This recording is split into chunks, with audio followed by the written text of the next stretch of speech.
Victor Martins is one of my favourite junior drivers in kind of every formula. I don't know, I just like him. I just think he's pretty cool, and he seems he has a future in the racing world.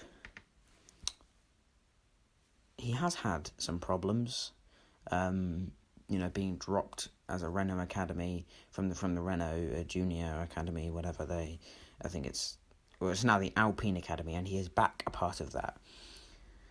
In February he rejoined, but for the most part he has had a fairly successful career,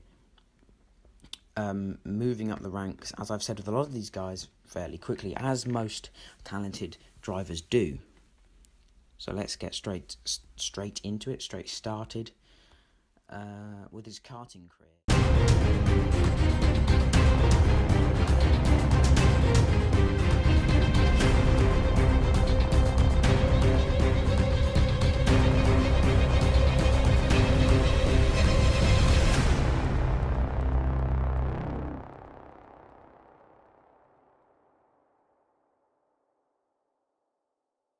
He only started karting in 2014, and he carried on there until 2016, when he won his first karting major title in the CIK FIA World Championship.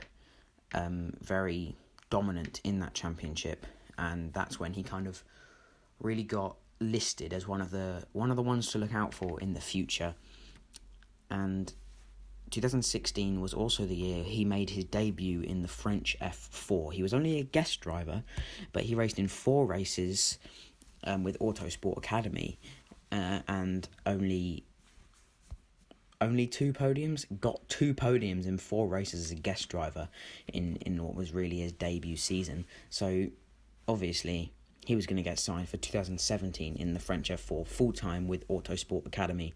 He raced a full 21 races, 4 wins, 9 pole positions, and 11 podiums. 299 points gave him second place in the standings. So second in his first season of French F4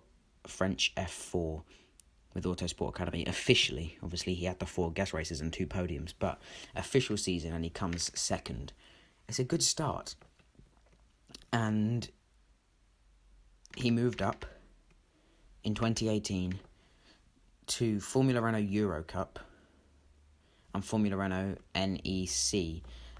In Formula Renault Euro Cup, he raced 20 races. Formula Renault NEC, which NEC is Northern European Cup, but it's quite a mouthful. 12 races in that. Formula Renault Euro Cup, 2 wins there, 2 poles, 6 podiums, 5th in the championship. And in the Formula Renault Cup Northern Europe,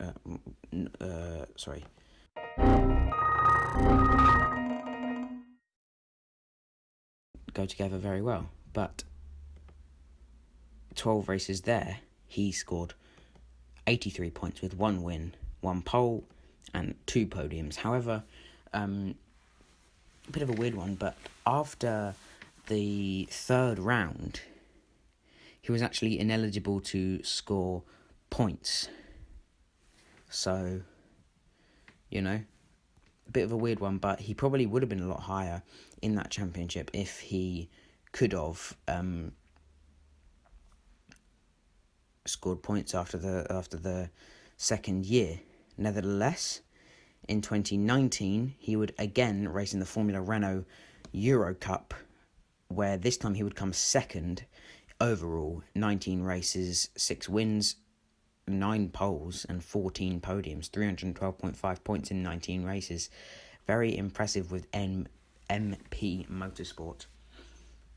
He also raced 3 races in the F3 Asian Winter Series as a guest driver, so nothing really to comment on there. He did again get 2 podiums in only 3 races, so you can tell he is special.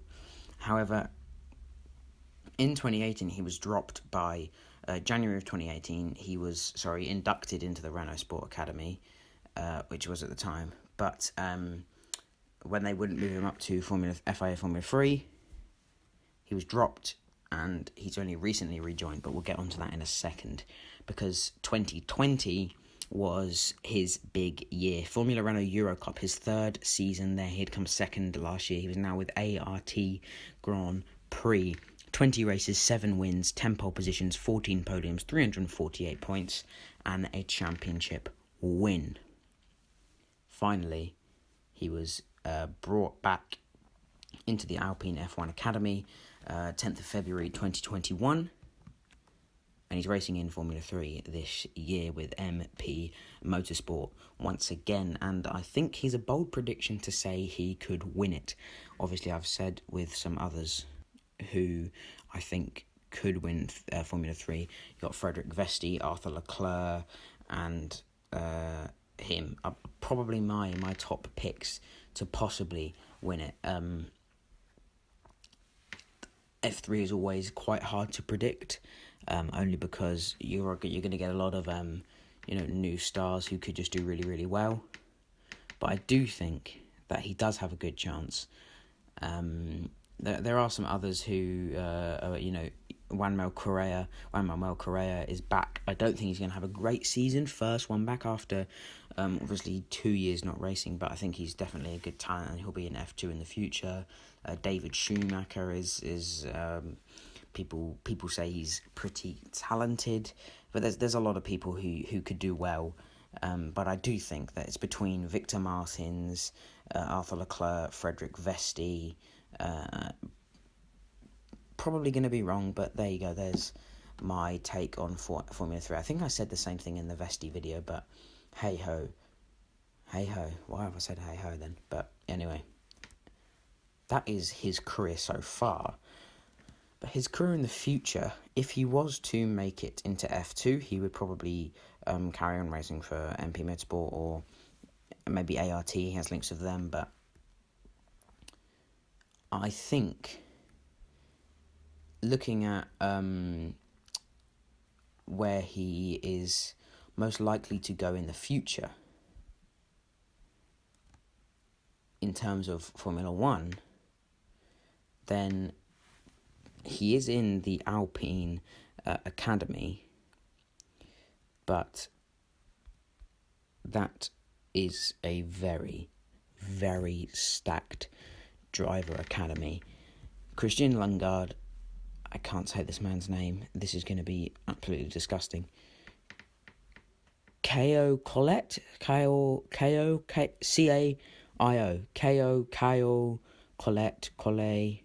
Brazilian. He seems pretty good-ish. I don't really know. He's in F3 this year, but he's the only one I hadn't heard of. Then you got Guan Yu Zhou and Oscar Piastri, who obviously Oscar Piastri seems a huge talent. I have no doubt he'll be in F1 in the future years, and then Victor Martins. So Lundgaard, Guan Yu Zhou, Oscar Piastri, Caio Collet. He is he's not the best in that academy. Oscar Piastri, Guan Yu Zhou, Lundgaard, all F2 drivers. So he's got nothing to lose, really, I guess. He's just got to really, really send it this year in F3. Hope he gets the F2 seat next year. I think he will, because I'm praying that he wins. He's who I'm kind of getting behind this year in F3. Him and Frederick Vesti. But, yeah, Victor Martins, good luck for F3. There's a siren coming. Someone's been killed. And, yeah, I hope he wins. But that's all. That's Frederick Vesti. Well, now you know. Have a good day. Have a good life. Have a good year. Have a good week. And make sure you tune into Portugal this weekend. Looking like it's going to be a great race. Verstappen and Hamilton still looking tasty. Watch out for the IMO that will come out after that weekend. But until then, I'll see you in a bit.